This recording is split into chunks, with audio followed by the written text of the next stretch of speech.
ಪ್ರಿಯ ಸಹೋದರ ಸಹೋದರಿಯರೇ, ನಿಮ್ಮೆಲ್ಲರಿಗೆ ನನ್ನ ಹೃತ್ಪೂರ್ವಕವಾದ ವಂದನೆಗಳು.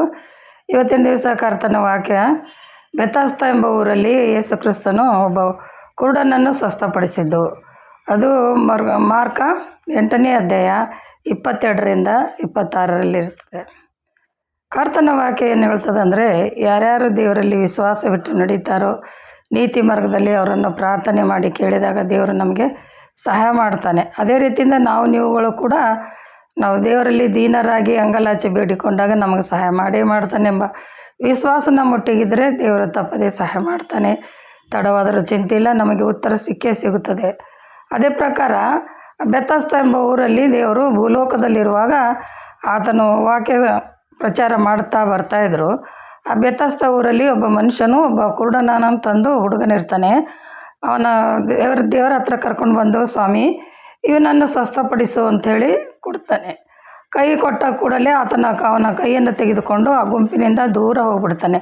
ಯಾಕಂದರೆ ಅಲ್ಲಿ ತುಂಬ ಜನರು ಗುಂಪಾಗಿ ಗದ್ದಲ ಮಾಡ್ತಾಯಿದ್ರು. ಅಂಥ ಗದ್ದಲದಲ್ಲಿ ಶಾಂತವಾದ ರೀತಿಯಿಂದ ಪ್ರಾರ್ಥನೆ ಮಾಡಬೇಕಾದ್ರೆ ಆಗಲ್ಲ ಅಂಥೇಳಿ ದೇವರು ಏನು ಮಾಡ್ತಾರೆ, ಆತನ ಕರೆದುಕೊಂಡು ದೂರ ತೆಗೆದುಕೊಂಡು ಹೋಗ್ತಾರೆ. ಹೋಗಿ ಅಲ್ಲಿ ಹೋದ ನಂತರ ಆತನ ಕಣ್ಣಿನಲ್ಲಿ ಉಗುಳಿ ಕಣ್ಣ ಮೇಲೆ ಕೈ ಇಟ್ಟು ಪ್ರಾರ್ಥನೆ ಮಾಡ್ತಾರೆ. ಮಾಡಿದ ಕೂಡಲೇ ದೇವ್ರು ಹೇಳ್ತಾರೆ, ನೋಡಪ್ಪ ಇನ್ನು ಕಣ್ಣು ಬಿಟ್ಟು ನೋಡು ಹೇಗೆ ಕಾಣಿಸ್ತದೆ ಅಂದ್ರೆ, ಮನುಷ್ಯರೆಲ್ಲರೂ ನನಗೆ ಮರದಂತೆ ಕಾಣಿಸ್ತಾರೆ ಸ್ವಾಮಿ, ಓಡಾಡ್ತಾ ಇದ್ದಾರೆ ಆದರೆ ಮರಗಳಂತೆ ಕಾಣ್ತಾ ಇದ್ದಾರೆ ಅಂತ ಹೇಳ್ತಾನೆ. ಸರಿ ಅಂತೇಳಿ ತಿರುಗಿ ಮತ್ತೆ ಸ್ವಲ್ಪ ಆಚೆ ಮುಂದೆ ಹೋಗಿ ಆತನ ಕಣ್ಣಿನ ಮೇಲೆ ಕೈ ಇಟ್ಟು ದೇವರು ಪ್ರಾರ್ಥನೆ ಮಾಡ್ತಾರೆ. ತಿರುಗಿ ಕಣ್ಣನ್ನು ತೆಗೆದು ನೋಡು ಅಂದಾಗ ಆವಾಗ ಸ್ಪಷ್ಟವಾಗಿ ಕಾಣಲು ಪ್ರಾರಂಭಿಸ್ತದೆ. ಆನಂತರ ಅವನಿಗೆ ಹೇಳ್ತಾನೆ, ನೋಡಪ್ಪ ನೀನು ಊರೊಳಗೆ ಹೋಗಬೇಡ, ನಿನ್ನ ಮನೆಗೆ ಮಾತ್ರ ಹೋಗು, ಬೇರೆ ಎಲ್ಲಿ ಹೋಗಬೇಡ ಅಂಥೇಳಿ ದೇವರು ಆತನನ್ನು ಕಳಿಸಿದಾಗ ಆತನ ಸಂತೋಷದಿಂದ ಆನಂದದಿಂದ ದೇವರನ್ನು ಸ್ತುತಿಸ್ತಾ ಘನಪಡಿಸ್ತಾ ಹೋದನು. ಇಲ್ಲಿ ನಾವೇನು ನೋಡ್ತೀವಿ ಅಂದರೆ, ದೇವರು ಯಾಕೆ ಅಷ್ಟು ಬೇಗ ಆತನು ನಮ್ಮ ಪ್ರಾರ್ಥನೆಗೆ ಉತ್ತರ ಕೊಟ್ಟ ಅಲ್ಲಿ ಅಂದರೆ, ಆತನು ನಮ್ಮೆಲ್ಲರ ಸಲುವಾಗಿ ಭೂಲೋಕದಲ್ಲಿರುವಾಗ ತನ್ನ ಪ್ರಾಣವನ್ನೇ ಮುಡುಪಾಗಿ ನಮ್ಮೆಲ್ಲರ ಸಲುವಾಗಿ ಕೊಟ್ಟಿದ್ದ. ತಿರುಗಿ ಮತ್ತೆ 3ನೇ ದಿವಸದಲ್ಲಿ ಜೀವಿತನಾಗಿದ್ದ.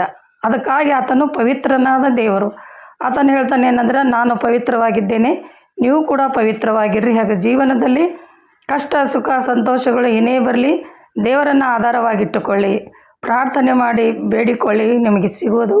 ಹುಡುಕಿರಿ ನಿಮಗೆ ಸಿಗುವುದು, ತಟ್ಟಿರಿ ನಿಮಗೆ ತೆರೆಯುವುದು. ಬೇಡಿಕೊಳ್ಳೋ ಪ್ರತಿಯೊಬ್ಬನು ಒಂದೊಂದು ವಾಕ್ಯ ಹೇಳ್ತದಲ್ಲ, ಆ ಪ್ರಕಾರ ನೀವುಗಳು ದೇವರನ್ನು ಮೊರೆಯಿಟ್ಟಾಗ ನಮಗೆ ಸದೂತರನ್ನು ದಯಪಾಲಿಸುವ ತಂದೆಯಾಗಿದ್ದಾನೆ. ಅದಕ್ಕಾಗಿ ದೇವರ ವಾಕ್ಯ ಹೇಳ್ತಿದೆ, ನಾನು ಬರುವಂಥ ಸಮಯದಲ್ಲಿ ನೀವು ಎಲ್ಲರೂ ಸಿದ್ಧರಾಗಿರ್ರಿ. ಮೊದಲಿಂಗನು ಬರುವಂಥ ಸಮಯದಲ್ಲಿ ಹೇಗೆ ಸಿದ್ಧರಾಗಿದ್ದರು 5 ಜನ ಕನ್ನಿಕೆಯರು, ಆದ ರೀತಿಯಿಂದ ನಾನು ಬರುವ ಕಾಲ ಸಮೀಪವಾಗಿದೆ. ನೀವು ನಿಮ್ಮ ಜೀವನದಲ್ಲಿ ಸತ್ಯವನ್ನು ಆಡಿ ಯಾವ ಥರವಾದ ಗದ್ದಲ ಗಲಾಟೆಗಳು ತೊಂದರೆಗಳು ಆಗದೆ ಶಾಂತವಾದ ರೀತಿಯಿಂದಿದ್ದು ದೇವರ ಮಾರ್ಗವನ್ನು ಅನುಸರಿಸಿ ಯಾರ್ಯಾರು ನಡೀತೀರೋ ಅವರಿಗೆ ನಿತ್ಯ ಭಾಗ್ಯ ಸಿಗ್ತದೆ. ಅದಕ್ಕಾಗಿ ಮೊದಲು ನೀವು ದೇವರ ರಾಜ್ಯಕ್ಕಾಗಿ ನೀತಿಗಾಗಿ ತವಕಪಡ್ರಿ, ಅದರ ಜೊತೆಗೆ ಎಲ್ಲವೂ ಸಿಗೋದು ಅಂತ ಹೇಳ್ತಾರೆ. ಅದಕ್ಕಾಗಿ ನೀವು ದೇವರ ರಾಜ್ಯಕ್ಕಾಗಿ ತವಕಪಟ್ಟು ಆತನ ಮಾರ್ಗದಲ್ಲಿ ನಡೆಯೋಣ. ದೇವರು ನಮಗೆ ತಪ್ಪದೆ ಪರಲೋಕ ಮಾರ್ಗವನ್ನು ತೋರಿಸುವನಾಗಿದ್ದಾನೆ. ಪ್ರಾರ್ಥನೆ ಮಾಡೋಣ.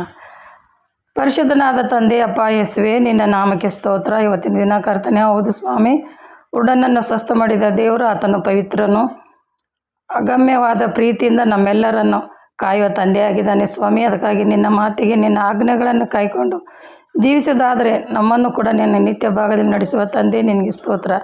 ಅದೇ ರೀತಿ ನಿನ್ನ ವಾಕ್ಯಗಳನ್ನು ಅನುಸರಿಸಿ ನಿನ್ನ ಆಜ್ಞೆಗಳನ್ನು ಕಾಯ್ಕೊಂಡು ನಡೆಯುವಂಥ ಮನಸ್ಸು ನಮ್ಮೆಲ್ಲರಿಗೆ ಕೊಟ್ಟು ದಯಪಾಲಿಸು.